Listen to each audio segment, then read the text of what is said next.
When I first came across the opportunity to get involved with setting up and now leading this charity, Action for Happiness, I was intrigued as to whether there were any other organizations, especially charities, working in a similar space. So I went online and did a search for other organizations with the word happiness in their title. And these are the words that came on my screen, which have kind of always stayed with me. Your search for happiness has produced no results. So I'm hoping that today we're going to do slightly better than that. And just by way of background, Action for Happiness, as you heard, is a charity. It's also a movement with now over 100,000 members and 1 million people in our online community. We have the great honor of having the chap on the left here, one of our co-founders, Richard Layard, who is probably the first economist globally who said, we've got to think about progress differently, not think just about growing the economy, but think about how do we improve people's happiness and well-being. Of course, in the middle, you'll recognize, I'm sure, the Dalai Lama, who we have the great honor of having as our patron, because he believes, as you know, in this universal sense of happiness, especially through bringing happiness to others. And there's little old me on the right, looking a bit too excited and slightly embarrassingly seeming to wear almost exactly the same outfit that I'm wearing today. So I think that shows the breadth and depth of my wardrobe. Our mission is all about creating a happier and kinder world, and we do that by helping people in all walks of life, actually, to make a difference in their own lives, in their families, their schools, workplaces, and communities. But we can only really help others and bring happiness to others if we have a sense of what it really means for us ourselves and how we can live that. And it's difficult because life is hard, and a happy life isn't just about kind of smiling and ignoring the problems. It's about dealing well, as we've heard in that brilliant last talk about resilience. So we're not, helped, I think, by the messages we get bombarded with. We get told that a happy life comes from the latest gadgets, having lots of money, lovely holidays, being famous. Of course, there's potentially some truth in some of these things. I mean, clearly, it's really hard to live a flourishing, happy life if we are lacking, enough money to cover life's essentials. But we also, I think, know instinctively that we're being sold a story where people want to sell us products that actually don't really bring a lasting sense of happiness. And I rather like this definition from Mathieu Ricard, a very wise man, who says, happiness is a deep sense of flourishing, not a mere pleasurable feeling or a fleeting emotion, but an optimal state of being. So that's kind of what I'm hoping we're going to talk about in this next session together, really. How can we be at our best? That involves, obviously, feeling good moment to moment, but it's also about, something deeper than just the kind of the moment-to-moment emotion experience.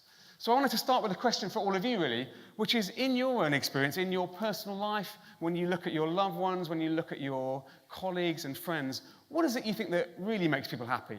Is it that stuff that we're sold? Is it the bigger house and the faster car and the salary, the holidays?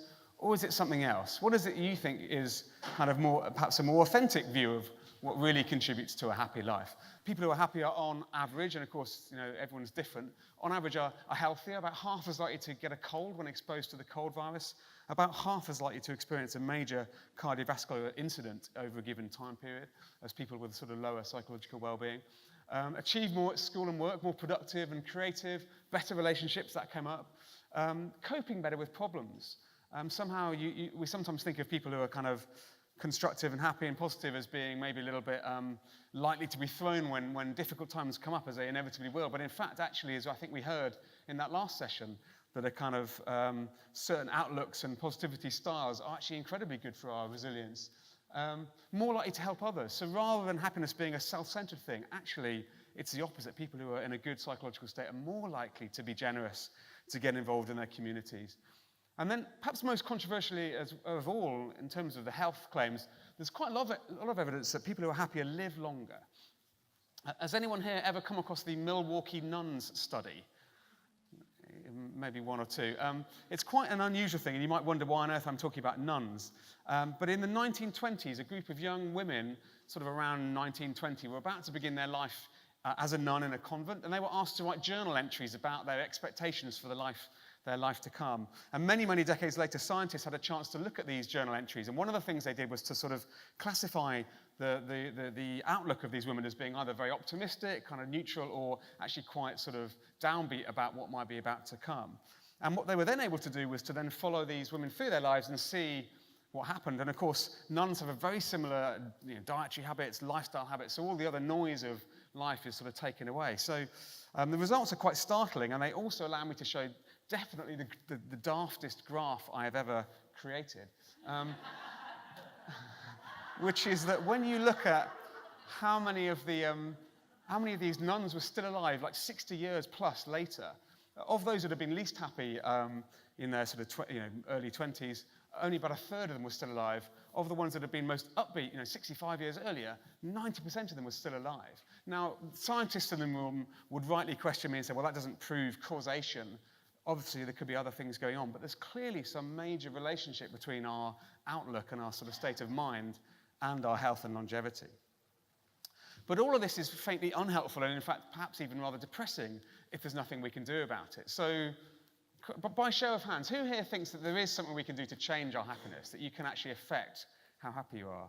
Yeah, so almost everyone, and I think that is encouraging. Did anyone not put their hand up? Does anyone sort of think, well, you can't necessarily change how happy you are? No one's got a hand up. But I think there's an important challenge to this, which is, of course, nobody chooses to be anxious or stressed or depressed.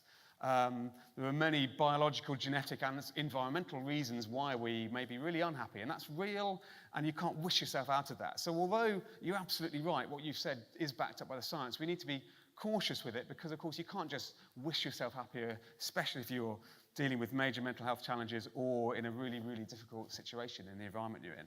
But nevertheless, what you've said is backed up by the latest science. So here is something you don't see every day. This is some neuroscientists putting a Buddhist monk into an MRI scanner. It's that same guy again, actually, Mathieu Ricard, who's this wonderful former French biochemist.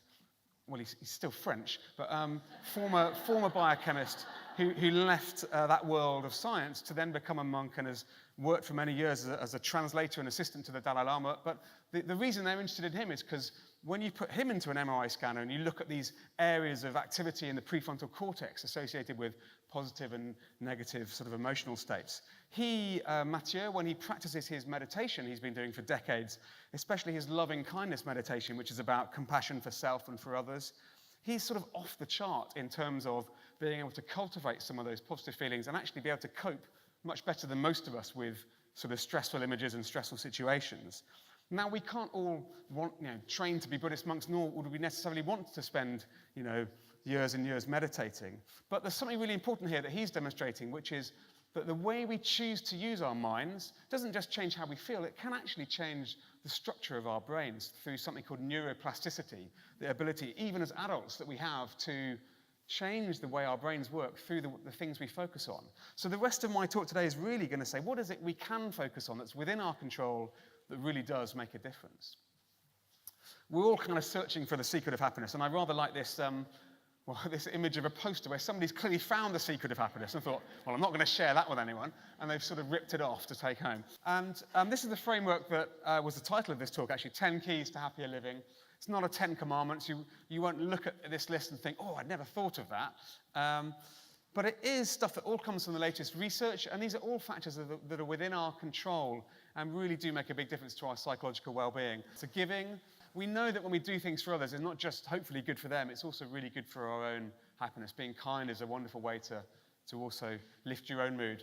Relating, we actually know that our relationships are probably the single most important aspect of our happiness with our loved ones, but also with our wider communities of friends and colleagues and so on. People really matter.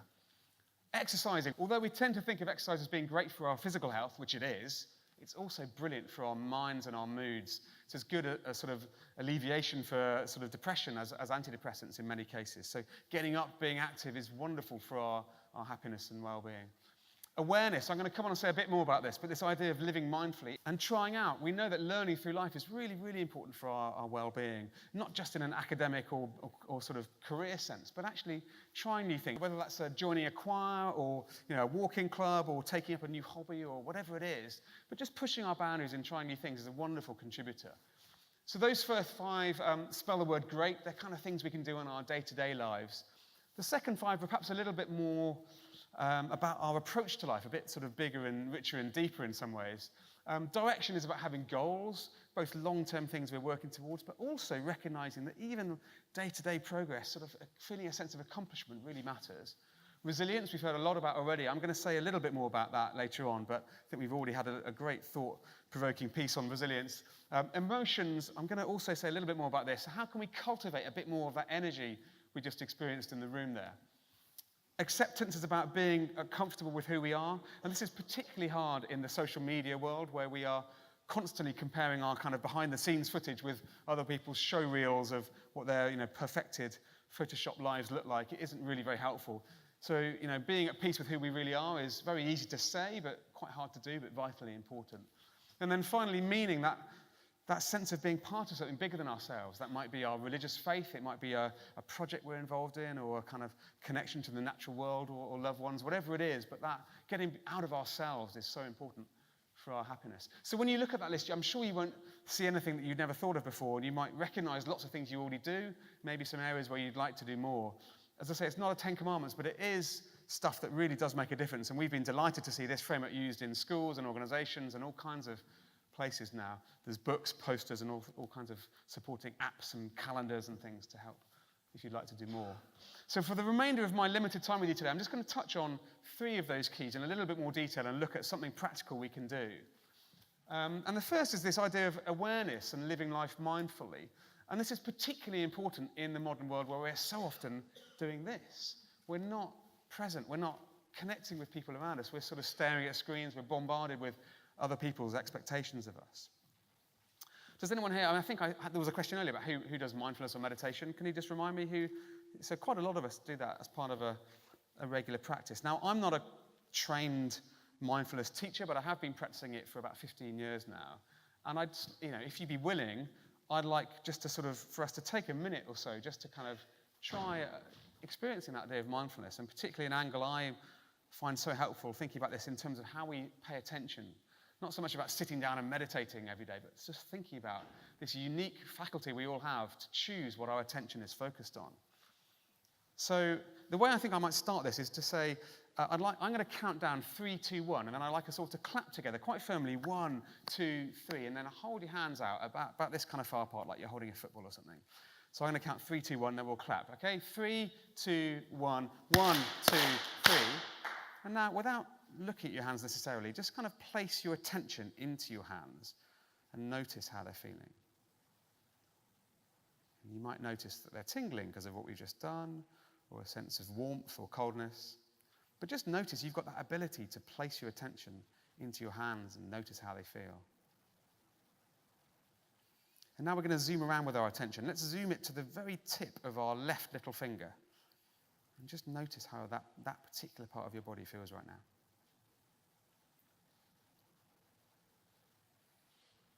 Okay, now you can let your hands just sort of relax by your side. And if you feel comfortable, feel free to close your eyes. If not, then maybe just soften your gaze. There's no right or wrong way to sit. But let's just bring our attention to something we do constantly all day, but we very rarely focus on. That's breathing. So just take a moment to take a few slightly longer, deeper than normal breaths and just notice how it feels to breathe in and breathe out. And notice that as you breathe in, maybe your belly or the chest expands slightly, and as you breathe out, it sort of contracts again. This life-giving thing that we do all the time, but so rarely pay attention to. And throughout this sort of short time, you might already notice your mind's wandered off to other things. That's absolutely fine. That's kind of what our minds do all the time. But when that happens, just gently bring it back to what we're focusing on. So right now, just taking a calm breath in and a calm breath out.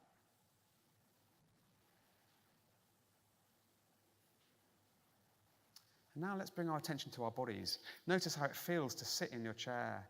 You don't need to change anything, but just kind of tune into how your feet feel connected to the floor, how the connection your body's making with the chair. And just notice for a moment how you're feeling physically today.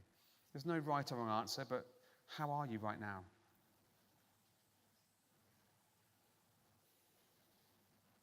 And let's bring our attention to the sounds around us for a moment and tune into any noises you can hear in the environment.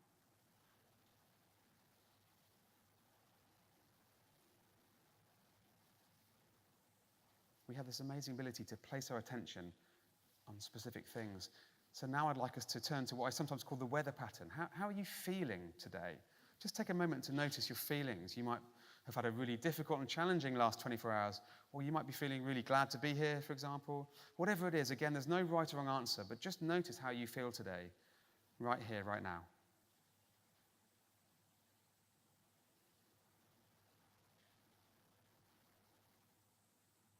And then finally, let's just bring our attention back to our breath.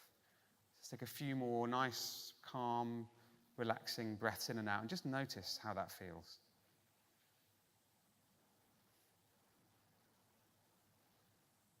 And then gradually, as feels comfortable, you can open your eyes again if you had them closed and just sort of come back to the room and just take a moment to notice where we are in this amazing room with these wonderful people on this exciting day. So as I say, I'm not a mindfulness teacher, but even hopefully in that very brief exercise, reminds us of this unbelievable capacity we have to choose what our attention is focused on. And we so often get distracted or we get caught up in our own thoughts and we lose that choice to be with the person that we love or to choose what we're focusing on. So I think all of the skills you're going to learn about today, to some extent, come back to that choice, that mindfulness, that awareness of what's going on.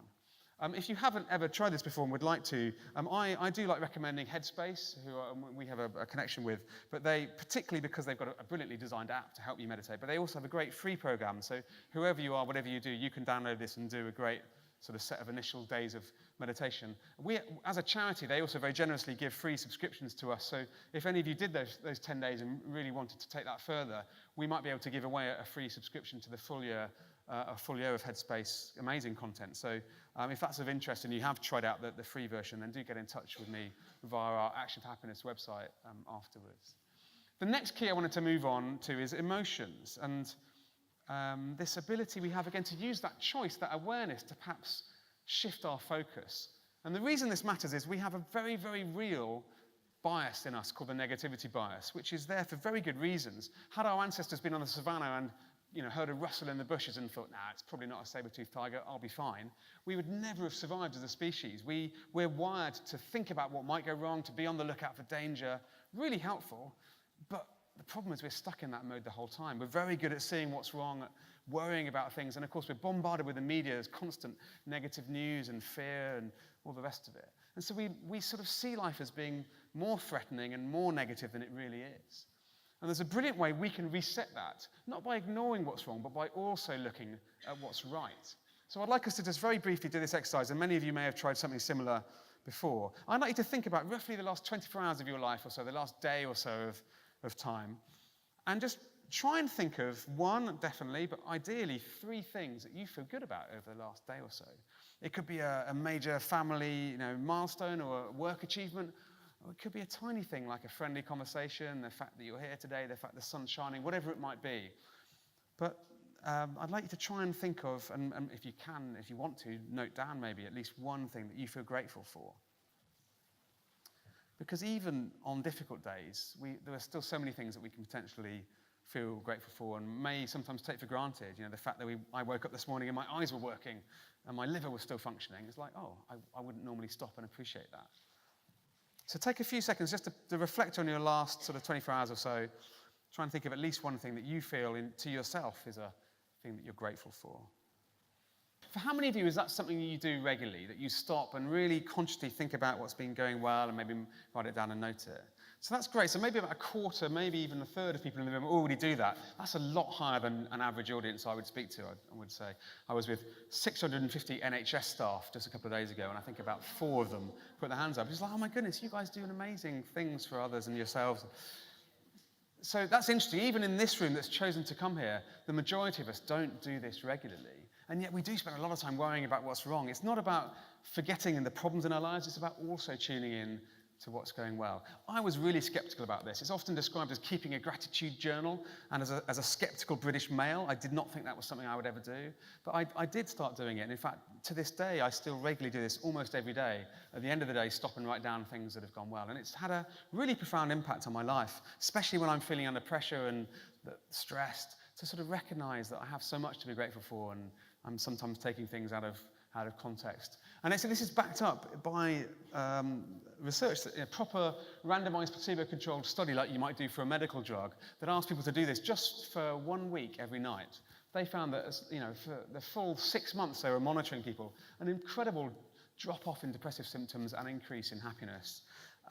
So I would encourage you to be skeptical with anything you hear today, but also to try things out. So if you don't already do this, I would love you to maybe give this a try. So of an evening this week, stop and write down what's gone well and see if that does reframe your perspective. I find it really helps me sleep better. I find it's also a really lovely thing to do with loved ones. So I don't say to my kids, how was your day?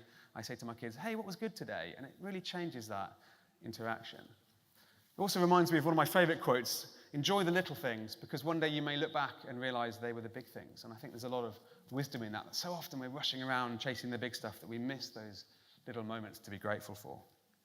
So finally, one last topic before I leave, and it's a topic you've already heard about this morning, so I'm going to be brief. Resilience. Of course, life isn't full of happy things. It's full of complexity, and we all face loss, adversity, challenges. So really, a happy life is about dealing well with whatever life throws at us, as much as it is just having the smiley moments.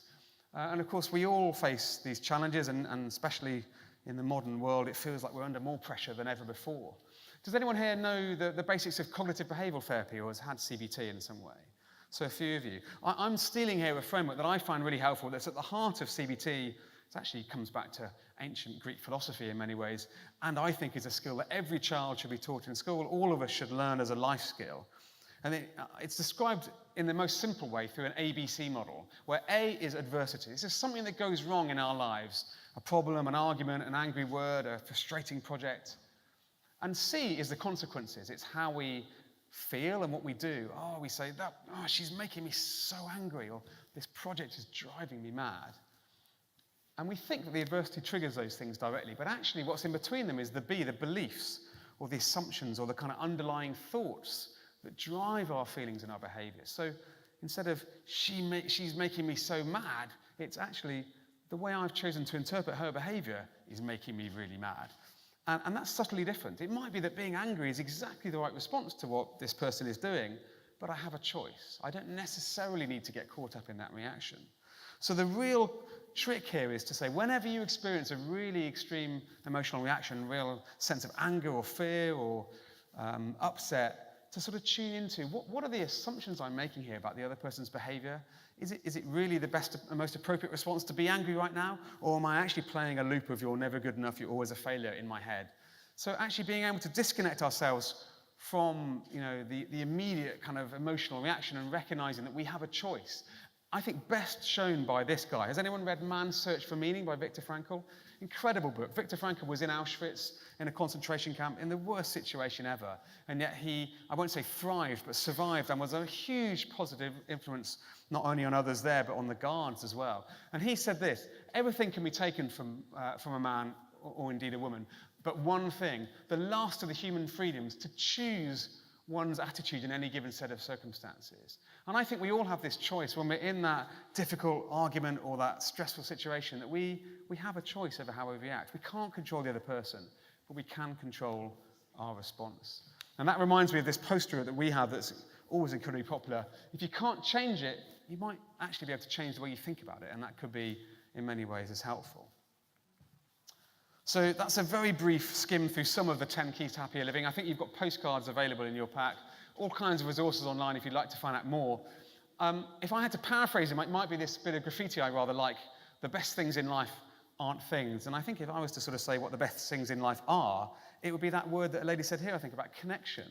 I think the best things in life are about reconnecting with ourselves, that kind of inner peace, connecting with each other, that sort of human relationships part, and actually connecting with something bigger than ourselves, a sense of purpose, a sense of wanting to bring happiness to others. So I would encourage you to do what other speakers I'm sure will be saying to you today, which is, what action will you take that's tangible, that can make a difference for you or others? You might, for example, want to download the Headspace app and try meditating. You might want to stop at the end of each day and sort of keep a note of things you're grateful for. You might want to sort of notice when you're having a strong emotional reaction and sort of wind back and say, well, what are my assumptions and beliefs here that are driving this, and do I have a choice? Or indeed many other things that you could do. But I would encourage all of us to take action for happiness, to do things that bring happiness, not just for ourselves, but to those around us as well. And that's what our movement's all about. You can find out more at actionforhappiness.org. And I will leave you with one of my favorite quotes on the topic of happiness, which I think has a lot of wisdom in it again. Mark Twain said, the best way to cheer yourself up is to cheer someone else up. So let's do as much of that as we can today. Thank you very much.